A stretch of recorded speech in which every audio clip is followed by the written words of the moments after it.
Welcome to the Moonshot Podcast, the podcast where we explore business growth, inspire innovative marketing strategies, and explore the world of company culture. Now here are your hosts, serial entrepreneurs and best-selling authors, James Philip Arbuckle and Kane Carpenter. Funny enough, we ended up doing this episode because of a story at the gym and a cold plunge. But what are some of the other topics we're going to cover? And we'll talk about Peloton during COVID, electric cars, fake meat, different companies and how they've made bad decisions based on maybe small bits of information or fads. But let's hear your story about the cold plunge. Fake meat. Didn't work out for Burger King so well. I'm talking to a trainer at the gym, and he's modernizing things. It's been really nice to one of those, more executive kind of gyms, I want to call it. But it's time to revamp, like new carpet, some new equipment, and he also wants to put a cold plunge in because he said he's got a lot of members requesting a cold plunge. But he said there's no room for one. So he's debating, like, do I take out the sauna or the steam room? And he's like, maybe the steam room. And I was like, I personally think that's a mistake. And I also go to another gym, like I go to Equinox, and the steam room there's always somebody in the steam room. I never see anybody in the cold plunge. And I know there's people there that use it. But you look at the volume, like almost every dude there catches a steam after a shower and then catches a steam and then goes in the shower after working out. If you're in Michigan, it's dry, it's cold outside. You're following Rogan and some of these other, young fitness people. The cold plunge looks cool, and I'm sure it's got health benefits and shit, but when it's 9 degrees outside in January, that steam room's busy. So I was like, yeah, maybe you find room to put it somewhere. I just personally think it'd be a mistake. This club trends older. It's probably, there's younger people there, but there's probably more people that are over 40 and kind of wealthy. Every country club I've been to, yacht club, racket club, they all got steam rooms. And, you'll do some kind of sport or workout, you'll steam and you take a shower. I just think it's a very common part of what people do. And I think to remove that for something that might be a fad, I mean, cold plunge is probably here to stay. But I don't know if it's going to be as like a huge thing 2 or 3 years from now, right? In fact, Kane, I think if you didn't have social media to record yourself cold plunging, do you think it's even a thing? Probably not. No. I mean, it's athlete level stuff, right? Like if you're thinking about recovery, that's my assumption of what it's about. I mean, who really works out that hard such that they need recovery? I don't know. Maybe I'm naive. It is an athlete thing, but they're finding there's other health benefits and Huberman's all over. I mean, I think I don't know how much has been studied, but it seems like there is health benefits to it. But you go to the gym 5 days a week, do you think you're cold plunging 5 days a week? I doubt it. Yeah, you doubt it. And I'm sure there's people there, but you will steam. People steam every time they go to the gym. Not everybody, but as far as like usability, and I'm like, man, I think that's a mistake to make a major change to the locker room. And for something that I think's in high style right now, because everyone like, oh my God, I'm going to film myself. I'm in Alaska doing a cold plunge. Like, okay. I don't really care. I'm on well water, Kane. If I turn my cold water on, I think it comes out at like 42 degrees or something. I don't need a cold plunge. I just turn my shower on full cold. Hell, I did that when the hot water went out. So anyways, it's how many like these things we're going to talk about. These companies make major business decisions and fads, or like these short-term things people are interested in, or as I said, during COVID, Twitter had you believing that the entire country felt a certain type of way, and you found out it was like 4% of the population. Then we're out here making these major business decisions about it, and I look at the people that are, the guy saying they almost got a petition to get a cold plunge in, and I'm like, well, I think if you survey all the members, and you said, get rid of the steam room or get a cold plunge, you're going to get like 10% of people that are going to say cold plunge. I don't make that mistake. Well, to your point, it would be the loudest 10%, which would make it seem like the room is really filled with that sound.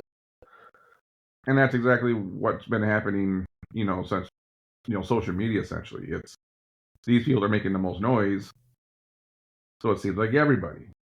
And you'd have to pull all the members and say, hey, this for that, and I don't think you're even close. But it's, the Steam members are happy. They're not talking about cold plunge. They're not saying nothing. They're just doing their day, right? Man, don't make another mistake. I mean, to your point, this is very similar to when we talk about kind of that fake meat stuff.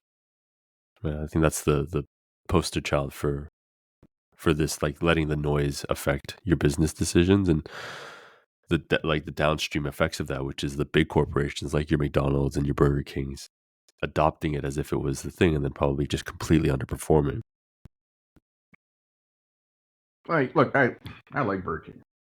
Like, where I grew up, we had a lot of fast food, right? So, home of the Whopper, baby.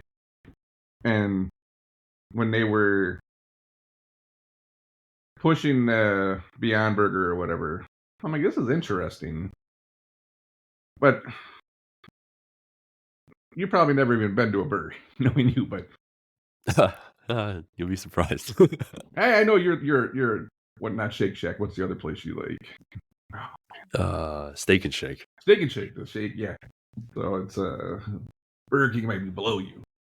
But if you look at the people that go to Burger King, these aren't people looking like they eat Beyond Burgers.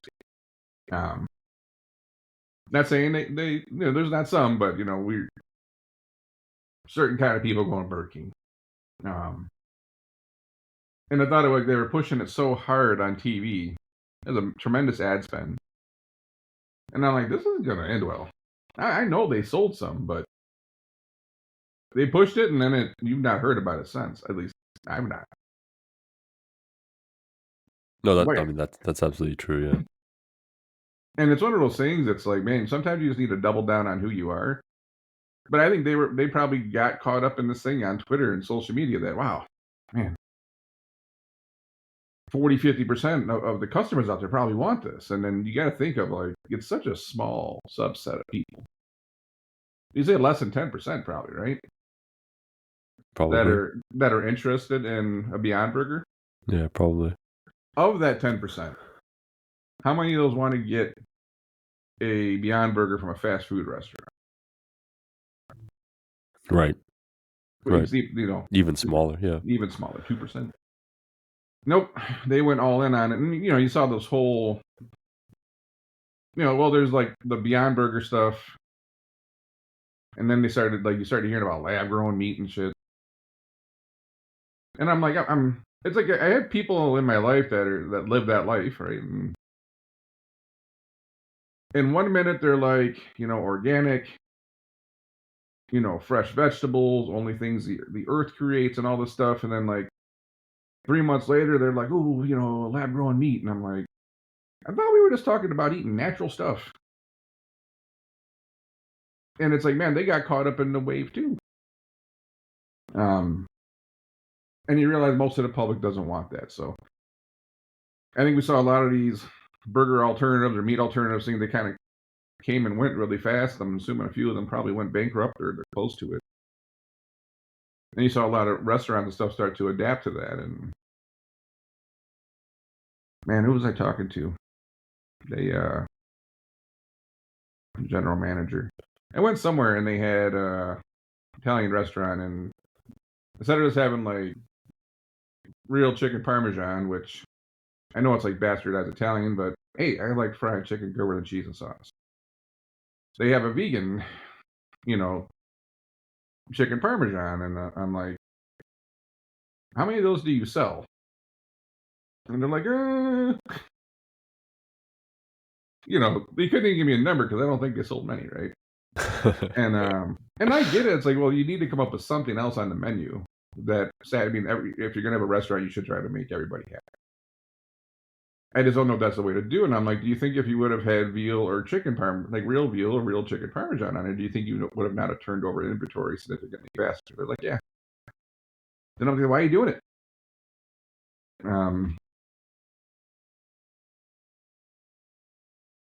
We get caught up in stuff, right? And maybe we should make business decisions on that.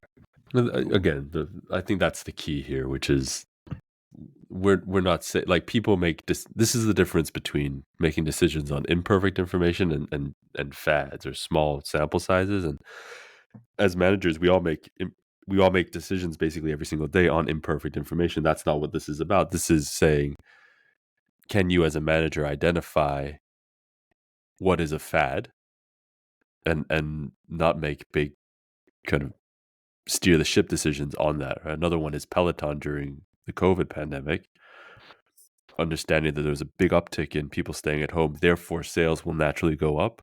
But the market, if your TAM is only a certain size, and we use them as kind of the poster here because they went on a hiring spree and went from something like 3,000 to 6,000 employees within a really short space of time.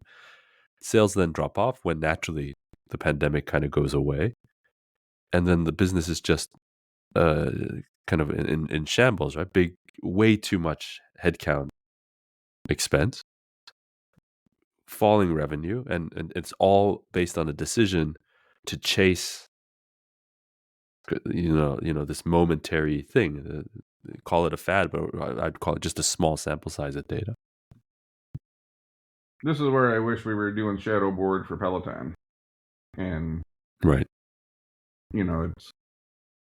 You got to sit there and tell these people sometimes. It's like, I understand why you're doing this, but here's the math if it goes the other way. Do they ever do the math if it goes the other way? That's something I never understood. Like, if someone put a case study in you that proves a point, and then you go, and it's like, well, run that same case, but show me the math if we get on the wrong side of this. And holy shit, they got on the wrong side of it.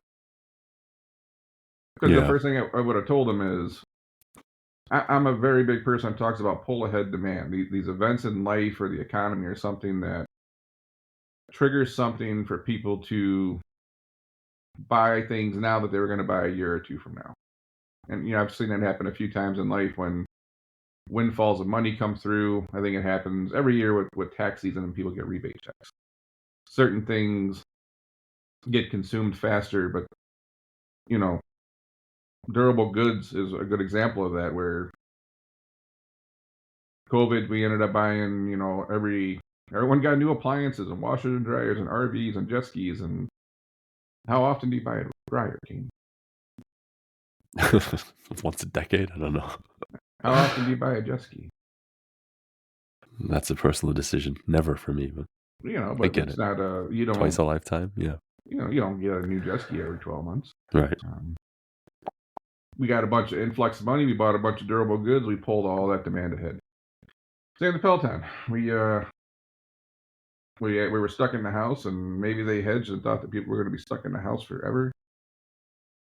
You should have capitalized and tried to get as much market as you could, but you had to realize at some point we will get back to normal. People will go back to the gym, and you took 5 years of sales and probably sold it in like a year and a half. So you would have had to expect to slow down. Now things slow down, and you have all that headcount. When you know that headcount is gigantic expense, that starts eating into your capital reserves. It's chewing up all your profits, and then you didn't cut them fast enough, right? So every month you're just bleeding, you're hemorrhaging cash. And if you know anything about the fitness industry, Kane, you know that people always talk about working at home, but somehow they always go back and buy a gym membership. Mm-hmm. Not everybody. I talk in these blatant statements, but there's a social aspect to the gym. It's talking to the bros.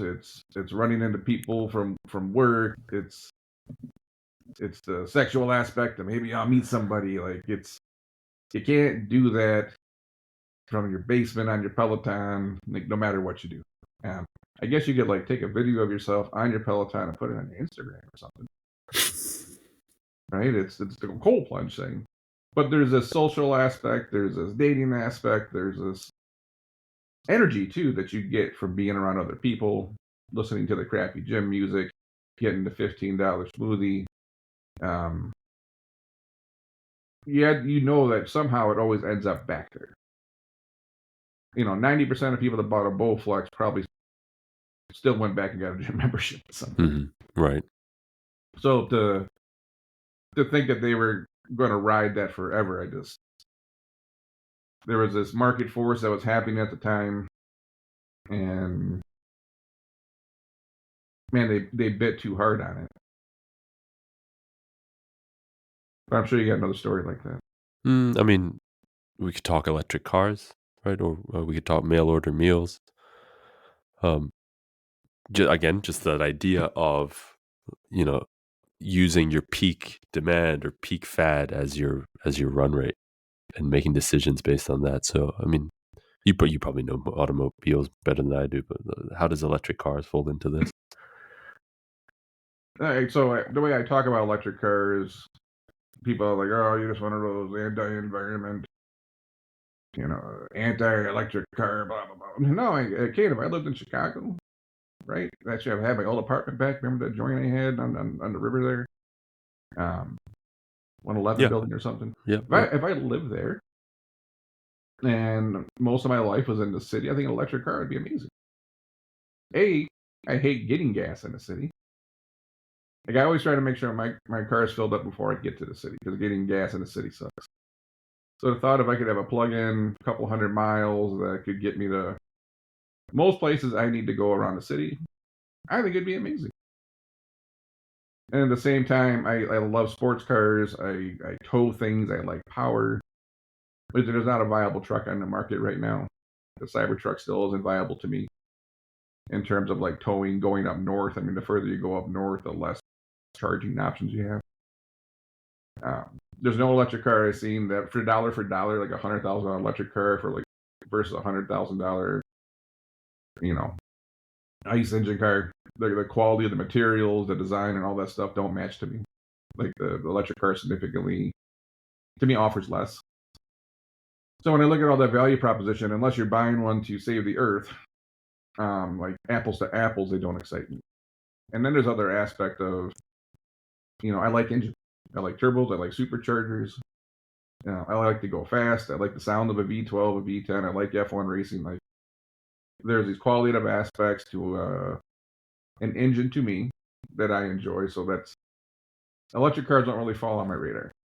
Living in the city, not into auto sports, not towing anything, I'm listening. And then, I look how we live. We drive long ranges. Things are really spaced out. We're not this like small city that's all within this little footprint. And when you see the people that do the trips and they do the reports on the trips, it's exactly how you think it is. You end up going to an exit you don't want to go to because you got to go to that exit to go to a charger, right? And then the time to charge. There's all these negatives I've seen that in certain cases, electric vehicles for certain people, probably great. If there's like cities in Michigan, Kane, where they liquidate bubbles, right? They never leave this like 5-mile radius. I think electric cars for those people work great. So I look at all that and I'm like, okay, there's a market, but then we go back to, it's like what were we saying? Like the Beyond Burger market or whatever, the meat replacement was less than 10% probably. Right. There's probably less than 10% of the people actually really want an electric car. But we're trying to cram it down people's throats like 85 or 95% of people want it. And I just don't think that's the case. An nice looking car, but I drove by the Porsche dealer. It's still hard to get a Porsche these days, by the way. And what's it, the Taycan, Taycan, whatever the hell that one. Kane, the lot's filled. Yeah. It's filled with those electric Porsches. It looks like a failure. I think I got an email from Porsche like discounting them. When do you see Porsche discounts? Yeah, that's wild. Maybe it wasn't a discount, but it looked like it was on sale or it was something. But like, when does Porsche send out a message trying to move cars, right? And Yeah. it's I drive by the dealerships, just loaded up with these things, and nobody wants it. Few people bought them, and now they're just filling the lots up right now. And I don't understand why we're always in such a rush. Because they keep saying that if we tried to go all electric cars right now, we don't have enough power.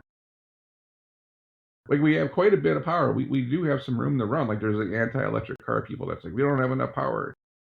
There's a lot of power at night the last time I checked on the grid. Like, we do have some room to run here, but we're so far from being able to have like 80% of our cars on electric. And then there's a whole like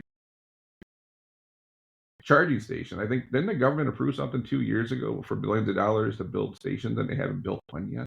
I bet, yeah. So they're, let's keep moving in that direction. Like, I don't disagree with the direction. It's it sounds like the smart thing to do for the environment, where we're going to all these things, but trying to like cram it all down people's throat today. Again, like, if you're making $75,000 a year right now, do you think you could really afford electric car? Probably not. Look at the average person making $75,000, but they got to replace a battery, or it is not like economically wise, I'm guessing, for people who don't have the means to buy, unless you can afford to just like lease one and get rid of it. Like, where I come from, you're lucky if you had $1,000 cash in your account. Like, hey, these people aren't buying electric cars, right. And but they're just cramming them down your throat. And is it not, where all these companies outside of Tesla, obviously that's Tesla's mission, where all these other companies trying to do it because they think that's what everybody wants. Going back to the whole theme of this, everybody wants an electric car. I bet 1 out of 10 people I know actually want an electric.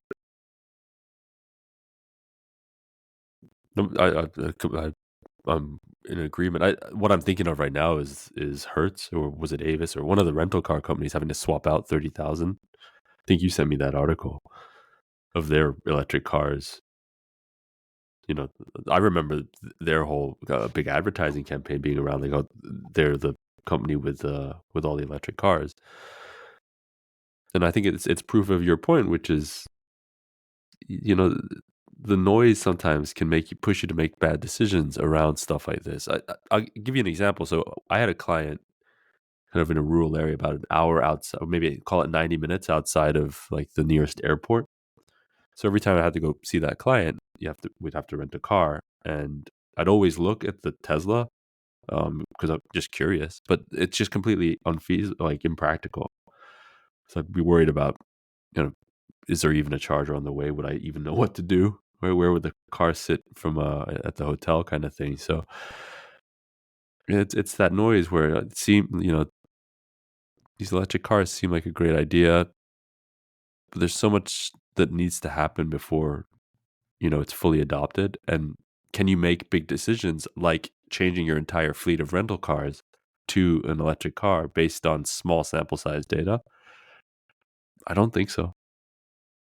I remember the article. I think it was 20,000. Might have been 20,000. Yeah, you're probably right. Either way, hell of a lot of cars, and that's, imagine the charge on right now, whatever they're going to have on this, screw up. Traveling's already stressful. It's irritating. It's stressful, and then on top of it, we're this big expansive. We're this huge country. Sometimes, like, things that other places would take you 15 minutes, like, it's going to take us an hour and a half to get to this location. And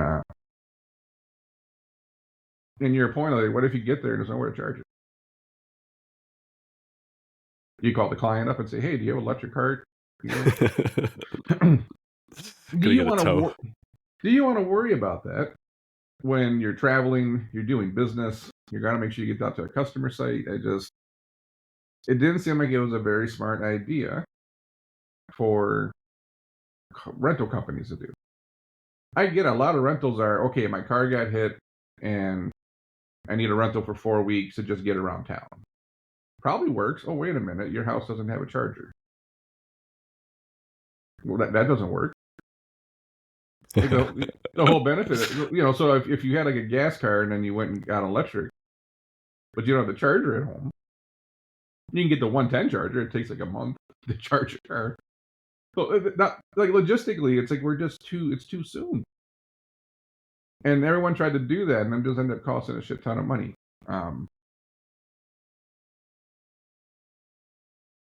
Probably based on thinking that if we do this, more people are going to come here because we have electric cars. I think most people run a car don't give a shit. Yeah, I mean it's a price game at that point, right? It's a price game. I'm trying to get the nicest, biggest thing I can get. That's it, right?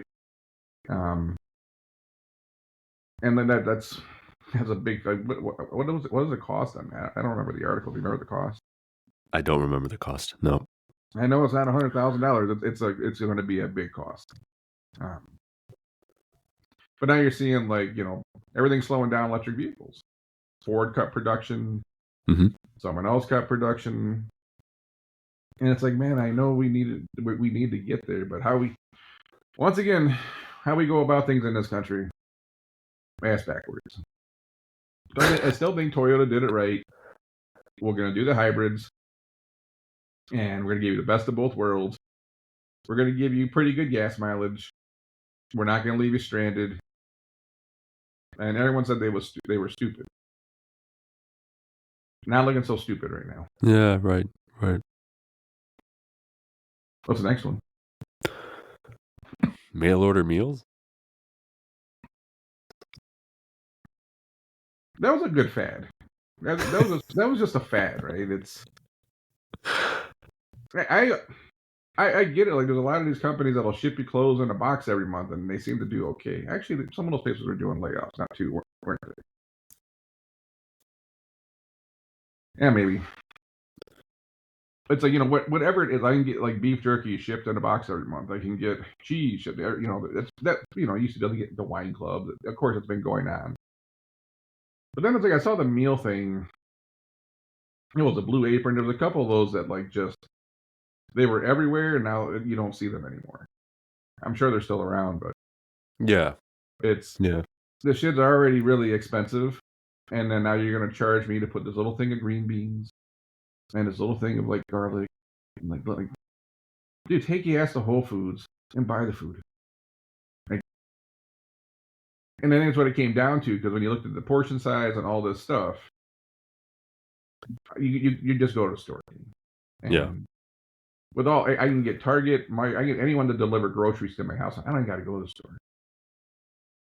And it's like, there was this fad of getting the meals through mail order, and it just didn't make sense. Did you ever try that? Yes, I did. There was a practicality to it because it was primarily COVID time when we were doing it. Oh, that's different. But and I think that is also the point where these companies probably make big decisions as if COVID is like, it's human nature though, right? I can kind of understand where you start to see your revenue numbers start to jump up and you're like, oh, this must mean this is the growth that we had always been waiting for. And then you can blind yourself to the idea that actually the macro is that there's this big pandemic and that's why. Then you can convince yourself probably that, we can hang on to this level of growth forever. But anybody with any level of objectivity could see that things like Peloton, things like the Blue Aprons, things like these companies that were practicalities during the COVID when everybody's locked in their house become not practical when things start to look a little bit more normal. Right? So I get it. Do you still do it? No. It's been a long time. What made you stop? Too expensive.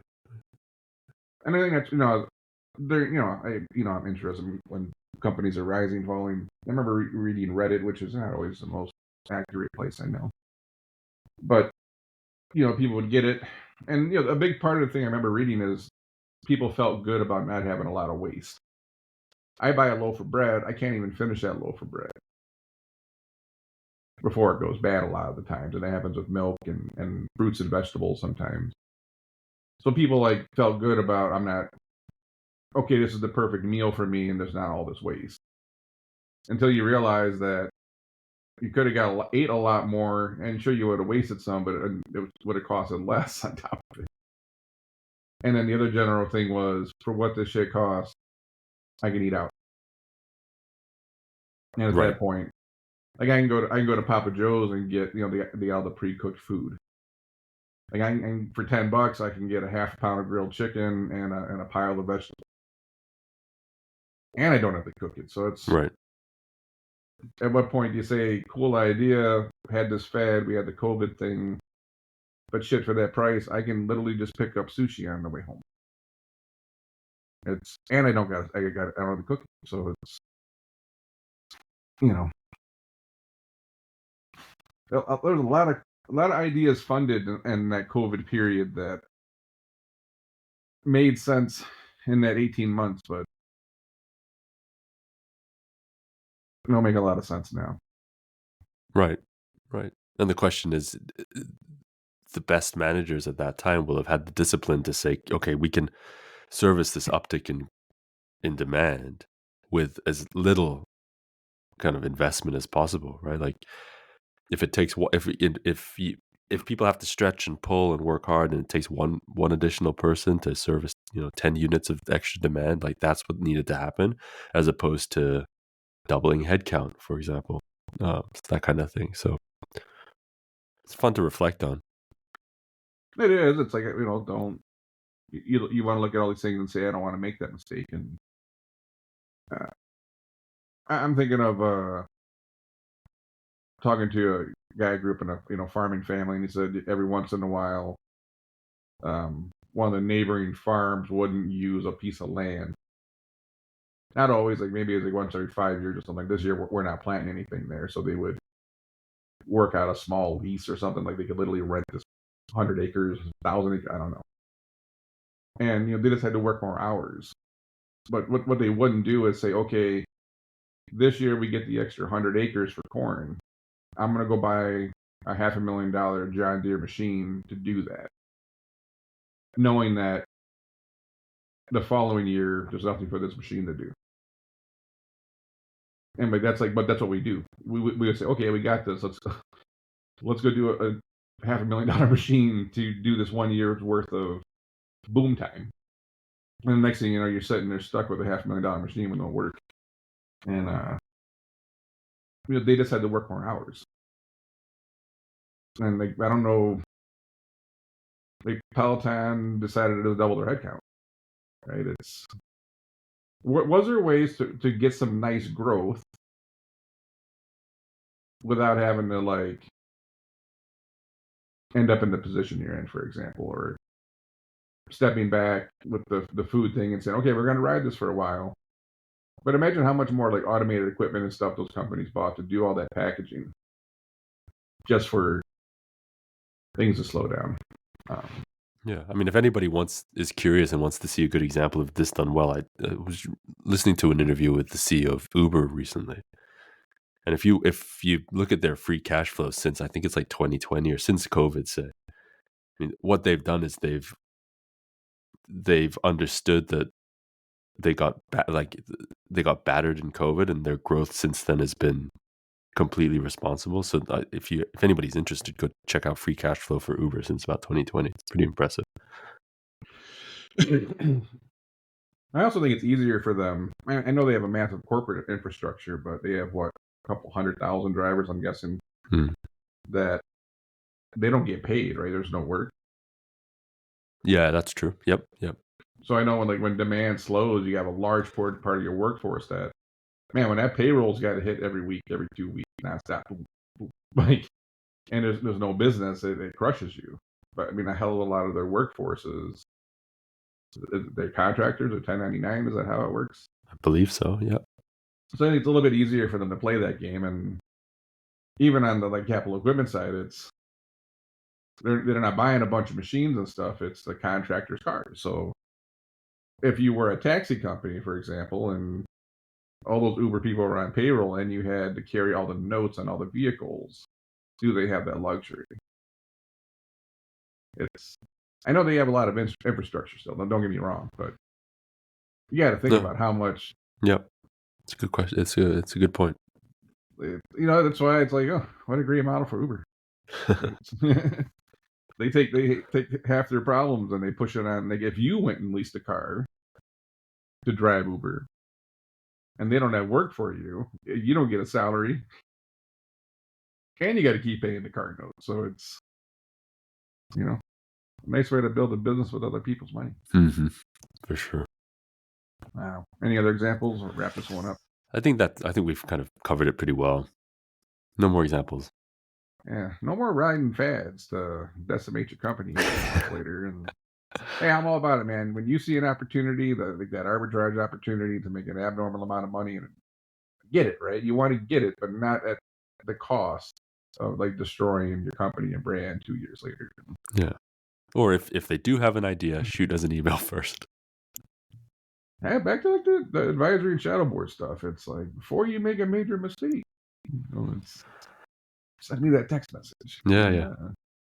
Just run the numbers if things go the other way. Like, I think sometimes when you get in the corporate world and especially the tech world and these things that's such as growth, that's all you talk about. And when you get a taste of it, like you talked about earlier, like this is the growth we always wanted. That you got horse blinders on, and you just don't see nothing, right? You don't see nothing left or right. All you see is that growth, and it's like, let's just say you get the growth for 6 months, and then shit goes silent. What happens? And I say, get as much as you can. Just things don't stay up forever. I think that's the best lesson people gotta learn, especially on fads. Writing fads that's gotta be a tough game to play. Like the highest highs and lowest lows, but except like the frequency of those peaks. It's usually a very steep incline up and a very steep incline back down. Yeah. And you realize it didn't work out so well for a lot of people. So. Anyways, catch you in the next one. All right.